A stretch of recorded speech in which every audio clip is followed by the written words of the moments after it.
Hello students, welcome to the alert classes. This is Dr. Ira, chemistry educator for NEET and JEE category.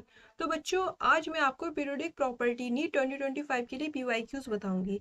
ये आपका inorganic chemistry का chapter है periodic properties. तो चलिए start करते हैं PYQs। इस चैप्टर में PYQs देखेंगे किस टाइप के PYQs आते हैं।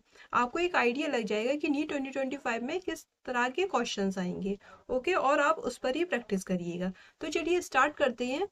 The correct decreasing order of atomic radii, ये पिकोमीटर में दिया है, of lithium, beryllium, boron and carbon is. अब आपको यहाँ पर चार ऑप्शन दिए हुए हैं। नीट 2024 का ये क्वेश्चन है, इस टाइप का क्वेश्चन आता है। अब आपको देखिए किस तरह से इसका सॉल्यूशन है। ये आप जानते हैं पीरियोडिक टेबल में लेफ्ट टू राइट जाने पर साइज क्या होता है, डिक्रीज होता है। ऐसा होता है क्यों? क्योंकि Z effective nuclear charge increase होगा तो साइज डिक्रीज होगा। और टॉप टू बॉटम जाने पर क्या होता है, साइज इंक्रीज होता है। साइज इंक्रीज क्यों होगा? क्योंकि शेल नंबर इंक्रीज होंगे।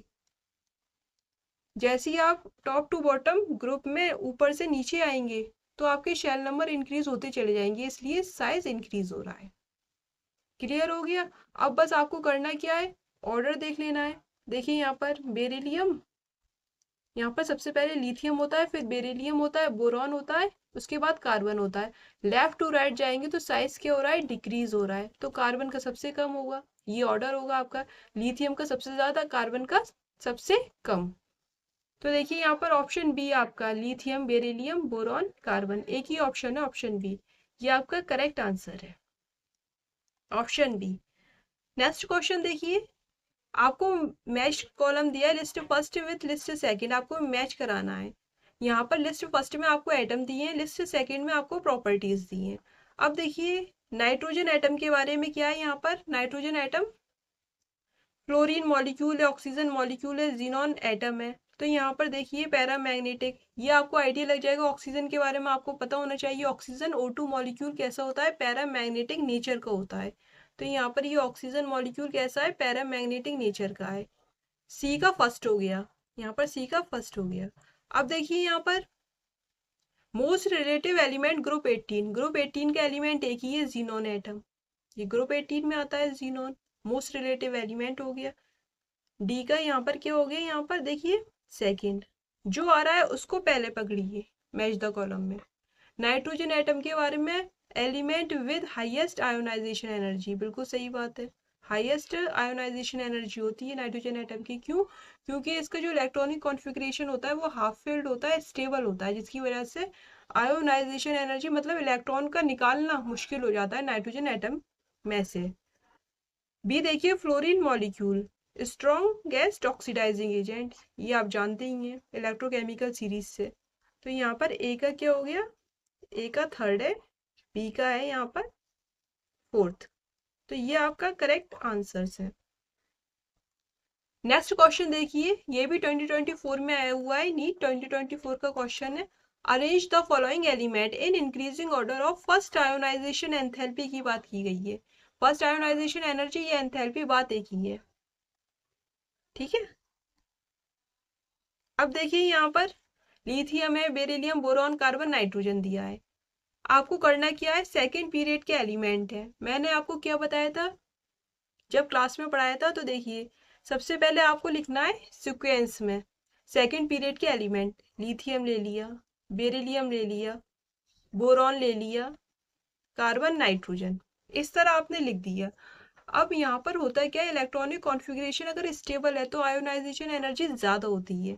यहाँ पर ये बेरिलियम है और बोरॉन है, आपको ऐसे कर देना है, बोरॉन को बेरिलियम की जगह और बेरिलियम को बोरॉन की जगह। यहाँ पर ये कार्बन है, नाइट्रोजन है, ये फिक्स्ड है। अगर ऑक्सीजन होता तो यहाँ पर नाइट्रोजन को ऑक्सीजन की जगह क्रॉस करना है, ऑक्सीजन को नाइट्रोजन की जगह। तो जो फाइनल ऑर्डर आता आपका आयोनाइजेशन एंथैल्पी का, वो क्या आता, लिथियम है, बोरॉन आ गया, यहाँ पर बेरिलियम आ गया, कार्बन, ऑक्सीजन, नाइट्रोजन, ये ऑर्डर हो जाएगा आपका आयोनाइजेशन एनर्जी का। आयोनाइजेशन एंथैल्पी, साइज अगर आपका इंक्रीज हो रहा है तो आयोनाइजेशन एंथैल्पी डिक्रीज होगी। लेफ्ट टू राइट जाएंगे आप पीरियोडिक टेबल में, लेफ्ट टू राइट जा रहे हैं, लेफ्ट टू राइट जा रहे हैं तो साइज इंक्रीज हो रहा है, सॉरी साइज डिक्रीज हो रहा है, साइज डिक्रीज होगा, छोटे एटम में से इलेक्ट्रॉन निकालना मुश्किल होता है, तो आयोनाइजेशन एनर्जी ज्यादा होगी। टॉप टू बॉटम जाएंगे आप, तो साइज इंक्रीज होगा तो बड़े बड़े साइज वाले एटम से इलेक्ट्रॉन निकालना आसान है, तो आयोनाइजेशन एनर्जी कम होगी यहाँ पर। ठीक है, जनरल ऑर्डर ये है। लेकिन जो इलेक्ट्रॉनिक कॉन्फ़िगरेशन स्टेबल होता है, जैसे बेरिलियम में, इसमें क्या है, S orbital 1s2 2s2, S orbital fulfilled है यहाँ पर, और बोरॉन में ऐसा नहीं है, पी हाफ फिल्ड भी नहीं है, फुल फिल्ड भी नहीं है, तो यहाँ पर बोरॉन का कम होगा, बेरिलियम का ज्यादा हो जाएगा। रीजन क्या है, इलेक्ट्रॉनिक कॉन्फ़िगरेशन स्टेबल है, ये हाफ फिल्ड, ये फुल फिल्ड स्टेबल है, नाइट्रोजन का हाफ फिल्ड स्टेबल है 1s2 2s2 and 2p3। P में मैक्सिमम 6 इलेक्ट्रॉन आ सकते हैं लेकिन 3 हैं, तो हाफ फील्ड है, स्टेबल कॉन्फ़िगरेशन ऑक्सीजन की कंपेयर में। तो यहाँ पर मैच कर लीजिए, देखिए लिथियम, फिर उसके बाद क्या आ रहा है, लिथियम के बाद बोरॉन, बेरिलियम, कार्बन, नाइट्रोजन। तो ऑप्शन बी आपका करेक्ट आंसर है, option B is a correct answer.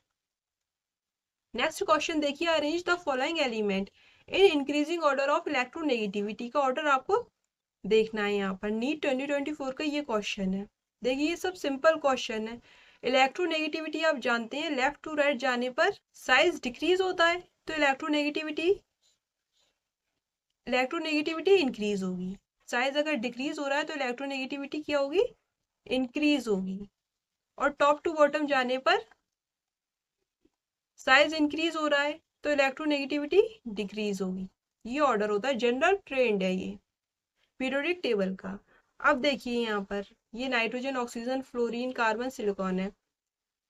Arrange करना है हमको, कैसे अरेंज करेंगे, सबसे पहले हमारा आएगा कार्बन 6 से इसका एटॉमिक नंबर, फिर उसके बाद नाइट्रोजन, ऑक्सीजन, फ्लोरीन, और सिलिकॉन कहाँ आएगा,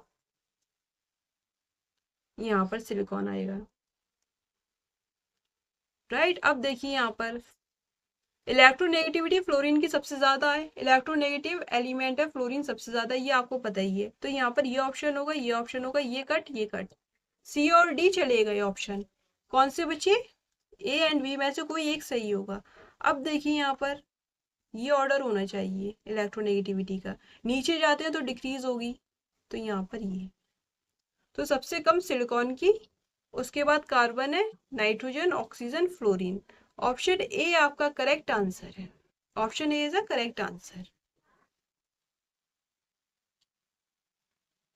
तो यहाँ पर ऑप्शन ए आपका क्या हो गया, करेक्ट आंसर हो गया, ये आपने देख ही लिया। नेक्स्ट देखिए, ये 2023 में क्वेश्चन पूछा गया है, नीट का क्वेश्चन है, which of the following is correctly matched. Correctly और इनकरेक्टली आपको चेक करना है, अगर इनकरेक्टली है और आपने करेक्ट टिक कर दिया तो क्वेश्चन गलत हो जाएगा। अब देखिए यहाँ पर आपको पता होना चाहिए, मेटल के ऑक्साइड जो होते हैं, मेटल के ऑक्साइड सब कैसे होते हैं, बेसिक नेचर के होते हैं, बेसिक नेचर के होते हैं। मेटल कौन कौन से, जैसे फर्स्ट ग्रुप है, सेकंड ग्रुप है पीरियोडिक टेबल में। अब यहाँ पर देखिए नॉन मेटल के ऑक्साइड एसिडिक नेचर के होते हैं, ये तो आप जानते ही हैं, एसिडिक नेचर के होते हैं।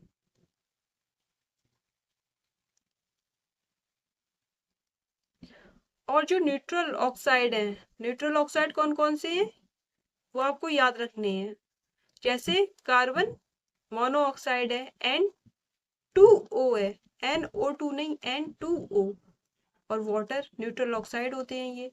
इसके साथ साथ कुछ एम्फोटेरिक ऑक्साइड भी हैं। एम्फोटेरिक ऑक्साइड को याद रखने की ट्रिक है, क्या ट्रिक है वो देख लीजिए। देखिए यहाँ पर मैंने लिखा था,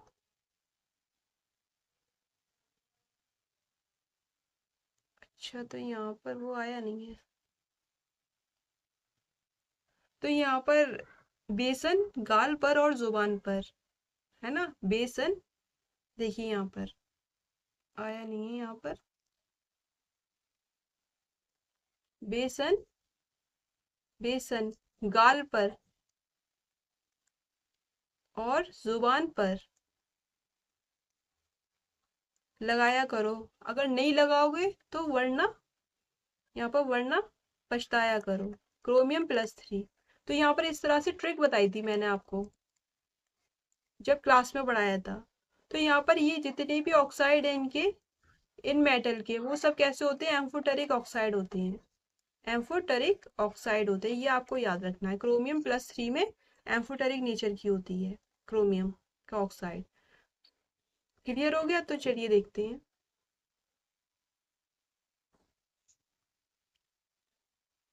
देखिए यहाँ पर बेसिक ऑक्साइड है। यहाँ पर देखिए, यहाँ पर न्यूट्रल ऑक्साइड में CO, NO2 तो होता नहीं है, ये गलत हो गया है। N2O है न्यूट्रल ऑक्साइड, और या फिर वाटर होता तो ठीक होता, तो ये ऑप्शन गलत हो गया। अब देखिए यहाँ पर बेसिक ऑक्साइड है, यहाँ पर IN2O3, K2O, SNO2, तो यहाँ पर ये सब क्या है? बेसिक ऑक्साइड है ना। यहाँ पर SN आ गया, तो ये एम्फोटेरिक हो गया, SN। अब देखिए यहाँ पर एसिडिक ऑक्साइड है, ये एम्फोटेरिक ऑक्साइड है, BeO, बेसन है ना, Be, बेरिलियम के ऑक्साइड, गैलियम का ऑक्साइड गाल पर, और Ge, ये एक। तो Ge जो है ये यहाँ पर एम्फोटेरिक ऑक्साइड नहीं है, ये आपका क्या है? एम्फोटेरिक ऑक्साइड नहीं है। यहाँ पर न्यूट्रल ऑक्साइड NO2 नहीं है। क्लियर हो गया? और ये कैसा है? एम्फोटेरिक ऑक्साइड है, SnO2। अब बचा सी, ऑप्शन सी आपका करेक्ट आंसर है, एसिडिक ऑक्साइड Mn2O7SO2TeO3। तो यहाँ पर आपको याद रखना है, ये थोड़ा कंफ्यूजन क्वेश्चन है ना, कंफ्यूज हो जाओगे आप इसमें। तो आपको ये सब बातें याद रखनी है, मैंने आपको ट्रिक भी बता दी है। मेटल ऑक्साइड, नॉन मेटल के oxide, neutral oxide, amphoteric oxide. Neutral oxide, amphoteric oxide, ये आपको याद होने ही चाहिए। तो ऑप्शन सी आपका करेक्ट आंसर है। नेक्स्ट क्वेश्चन देखिए, the correct sequence given blue containing neutral है, एसिडिक, बेसिक। देखिए उसी टाइप का क्वेश्चन है, 2023 में पूछा है ये। And amphoteric oxide each. तो न्यूट्रल में मैंने आपको याद कराया, अभी पीछे ही याद कराया, CO, N2O, H2O। तो देखिए यहाँ पर, और एक NO भी होता है यहाँ पर, और NO भी होता है ये, ठीक है। ये चार आपको याद रखने हैं। देखिए यहाँ पर NO तीनों में है, तो ये ऑप्शन गया, ऑप्शन बी गलत हो गया। अब देखते हैं एसिडिक ऑक्साइड। तो Zn क्या होता है? एम्फोटेरिक ऑक्साइड होता है। जिंक के ऑक्साइड कैसे होते हैं? एम्फोटेरिक, तो ये ऑप्शन भी गया। अब बचा CO2 एसिडिक ऑक्साइड होता है, कार्बन डाइऑक्साइड। यहाँ पर बेसिक ऑक्साइड चाहिए, और ये कैसा होता है? एम्फोटेरिक, ये ऑप्शन गया। तो यहाँ पर ये बचा ऑप्शन डी। और जितने भी मेटल के ऑक्साइड होते हैं वो सब कैसे होते हैं? बेसिक ऑक्साइड, कैल्शियम वगैरह, ये सब क्या है? बेसिक ऑक्साइड है, पोटेशियम। चलिए देखते हैं। नेक्स्ट क्वेश्चन है, तो यहाँ पर ऑप्शन डी आपका करेक्ट आंसर है। नेक्स्ट क्वेश्चन देखिए, the correct order of first ionisation enthalpy for the given 4 element. First ionisation enthalpy की बात की गई है, नीट 2022 का ये क्वेश्चन है। वेरी सिंपल, ये मैंने आपको अभी बताया ही था, अभी बताया था। क्या करना है? यहाँ पर कार्बन से स्टार्ट करते हैं, कार्बन, उसके बाद ऑक्सीजन आता है, फिर क्या आता है आपका? यहाँ पर बीच में नाइट्रोजन है, फ्लोरीन है। अब देखिए यहाँ पर फर्स्ट आयोनाइजेशन एंथैल्पी की बात की गई है। क्या करना है? कार्बन और नाइट्रोजन में से किसकी ज्यादा होगी? नाइट्रोजन की ज्यादा होगी। तो आयोनाइजेशन एंथैल्पी, अगर साइज इंक्रीज हो रहा है ना, तो आयोनाइजेशन एंथैल्पी क्या होती है? डिक्रीज होती है। और अगर साइज डिक्रीज हो रहा है तो आयोनाइजेशन एंथैल्पी इंक्रीज होती है, ये मैंने आपको बताया ही है ऑर्डर। तो यहाँ पर कार्बन है, नाइट्रोजन है, ऑक्सीजन है, फ्लोरीन है। तो देखिए यहाँ पर नाइट्रोजन ऑक्सीजन की जगह आएगा, ऑक्सीजन नाइट्रोजन की जगह आएगा। और यहाँ पर आयोनाइजेशन एंथैल्पी का ऑर्डर क्या होना चाहिए? लेफ्ट टू राइट जाने पर पीरियड में इंक्रीज होता है, क्योंकि साइज डिक्रीज हो रहा है। तो यहाँ पर ये नाइट्रोजन, फिर उसके बाद कार्बन। तो ये ऑर्डर होगा आयोनाइजेशन एंथैल्पी का। स्टेबल इलेक्ट्रॉनिक कॉन्फ़िगरेशन होता है नाइट्रोजन के पास हाफ फील्ड, इसलिए इसकी ऑक्सीजन से ज्यादा है। क्लियर हो गया? देखिए यहाँ पर ऑप्शन मैच कर लेते हैं, CONF, ऑप्शन डी आपका करेक्ट आंसर है। क्लियर हो गया? बहुत सिंपल है। Next question, decrease in size from left to right in actinoid series. Actinoid series कौन सी होती है? 5F। सीरीज को आप एक्टिनॉइड सीरीज कहेंगे, is greater and gradual than that of lanthanoid series. Lanthanoid series 4s series होती है। तो यहाँ पर कॉन्ट्रैक्शन होता है, लेंथेनॉइड कॉन्ट्रैक्शन और एक्टिनॉइड कॉन्ट्रैक्शन। क्यों होता है? क्योंकि एफ ऑर्बिटल्स होते हैं, इनकी पुअर स्क्रीनिंग होती है, पुअर शील्डिंग इफेक्ट, या शील्डिंग इफेक्ट कह लो स्क्रीनिंग इफेक्ट को, पुअर शील्डिंग इफेक्ट होता है। अब यहाँ पर एफ ऑर्बिटल का पुअर शील्डिंग इफेक्ट है, आपसे किसके बारे में पूछा गया है? एक्टिनॉइड सीरीज का। तो एक्टिनॉइड सीरीज किसकी है? 5f की। तो देखिए यहाँ पर ग्रेटर स्क्रीनिंग तो होगा नहीं, शील्डिंग, और यहाँ पर ग्रेटर तो हो ही नहीं सकता। पेनल्टीमेट ये कैसा रीजन है? 4f ऑर्बिटल आर पेनल्टीमेट नहीं है, ऐसा कुछ नहीं है। देखिए यहाँ पर पुअर शील्डिंग इफेक्ट है, तो एक ऑप्शन से ही आपका काम हो जाएगा। 5f ऑर्बिटल सीरीज होते हैं एक्टिनॉइड सीरीज। ऑप्शन डी आपका करेक्ट आंसर है। नेक्स्ट क्वेश्चन देखिए, फ्लोरीन, ये क्या है? फ्लोरीन है। Is stronger oxidising agent than chlorine because. ऐसा क्यों होता है कि फ्लोरीन स्ट्रॉन्गर ऑक्सीडाइजिंग एजेंट है? तो आपको चार ऑप्शन दिए, A B C D, right. अब देखिए यहाँ पर fluorine fluorine bond has low enthalpy of dissociation. Fluorine fluorine bond की लो एंथैल्पी ऑफ डिसोसिएशन है, ये बात सही है। क्लोरीन की कंपेयर में कम है। ऑर्डर क्या है? Cl2 का ज्यादा होता है F2 से, बॉन्ड डिसोसिएशन एंथैल्पी। यहाँ पर फ्लोरीन के पास इलेक्ट्रॉन का रिपल्शन होता है, तो बॉन्ड वीक हो जाता है, जल्दी टूट जाएगा। क्लोरीन के पास ऐसा कुछ नहीं होता। क्लोरीन का देखिए, fluorine bond has low enthalpy of dissociation, chlorine की बॉन्ड डिसोसिएशन एंथैल्पी ज्यादा होती है।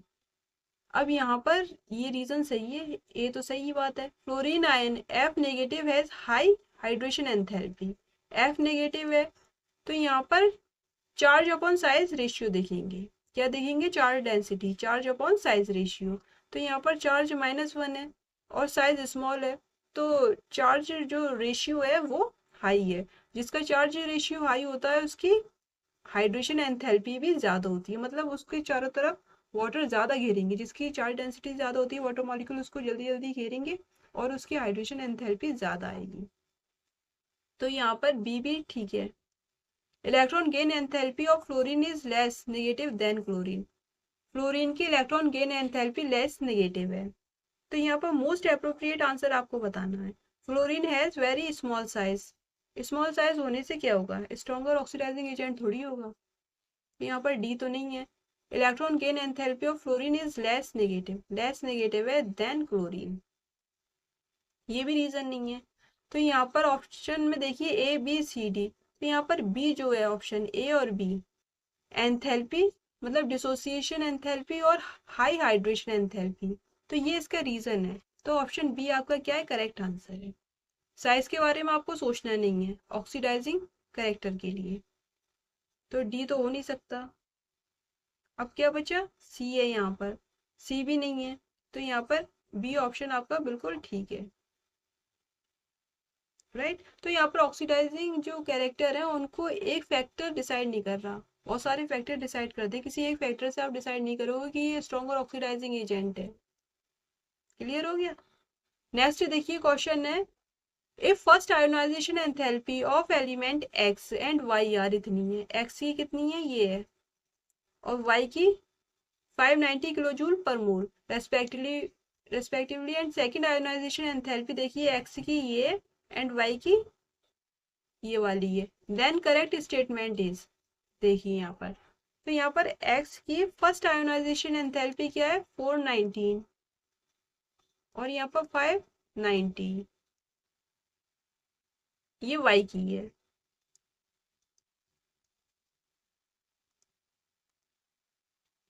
फाइव 90।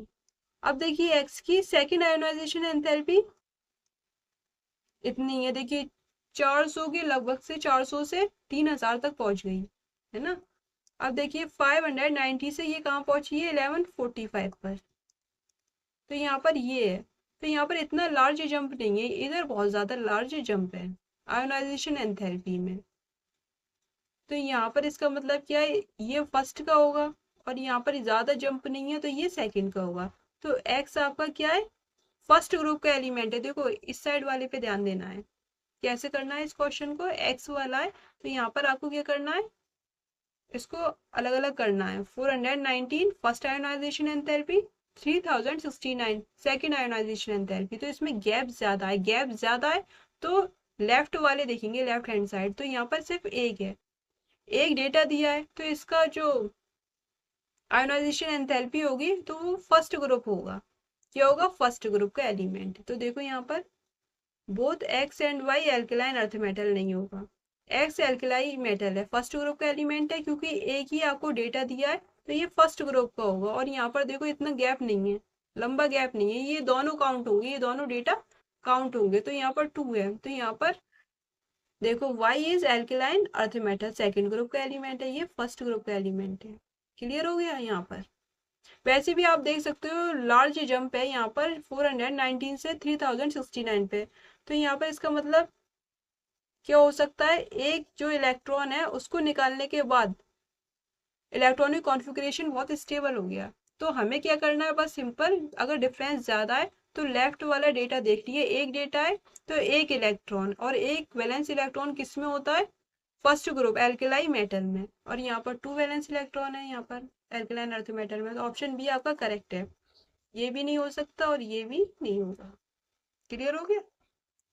नेक्स्ट क्वेश्चन देखिए, the IUPAC name of element with atomic number 119 is. अब यहाँ पर जितने भी 100 से ज्यादा एटॉमिक नंबर है उनका नोमेनक्लेचर होता है। तो यहाँ पर देखिए 1 के लिए अन आता है, 1 के लिए अन, 9 के लिए इन आता है। देखो 1 के लिए अन आता है, 0 के लिए नील आता है, ये आपको याद होना चाहिए। और यहाँ पर देखिए 0 1, तो यहाँ पर हमें क्या दिया है, 1 दिया है, 1 1 और 9। अब देखिए यहाँ पर होगा क्या, 1 के लिए अन आता है, फिर 1 के लिए अन आएगा, फिर 9 के लिए इन आता है, और आई यू एम सफिक्स में जोड़ते हैं, आई यू एम ऐड कर दीजिए। अब आ गया अन अन ई नियम, अन अन ई नियम, ऑप्शन ए आपका करेक्ट है, क्योंकि यहाँ पर नील है 0 के लिए लेते हैं, यहाँ पर अन अन अन 101 का आइए, और यहाँ पर अन अन ऑक्टियम 8 के लिए ऑक्ट लेते हैं 118 का, ये 119 का, और यहाँ पर ये 109 का, ये 119। ऑप्शन ए आपका करेक्ट आंसर है, सिंपल क्वेश्चन है। From the following pair of ions which one is not the isoelectronic pair. इनमें से कौन सा आइसोइलेक्ट्रॉनिक पेयर नहीं है। सिंपल आपको क्या करना है, अगर चार्ज जो है पॉजिटिव या नेगेटिव चार्ज है, तो एटॉमिक नंबर में से अगर पॉजिटिव चार्ज है, सपोज Na प्लस है, तो यहाँ पर ये एटॉमिक नंबर इसका क्या होता है, सोडियम का 11 होता है। तो ये एटॉमिक नंबर में अगर यहाँ पर +1 है तो आपको क्या करना होता है, -1। आपके नंबर ऑफ इलेक्ट्रॉन आपको पता चल जाएंगे, नंबर ऑफ इलेक्ट्रॉन आपको पता चल जाएंगे। तो यहाँ पर कितने होंगे, 10 इलेक्ट्रॉन्स मिलेंगे आपको फर्स्ट ऑप्शन में। सेकंड देखिए Mg+2 है, प्लस है, तो आपको क्या करना है, एटॉमिक नंबर में से उतने ही माइनस करना है, +2 है तो माइनस का 2। और अगर माइनस होते, माइनस है तो आप प्लस करेंगे, क्योंकि इलेक्ट्रॉन ऐड हो गए, इलेक्ट्रॉन ऐड हो रहा है यहाँ पर, ऑक्सीजन पे आकर 2 इलेक्ट्रॉन ऐड हो रहे हैं, तभी उस पर नेगेटिव चार्ज आ रहा है, क्योंकि इलेक्ट्रॉन नेगेटिवली चार्ज होते हैं। क्लियर हो गया।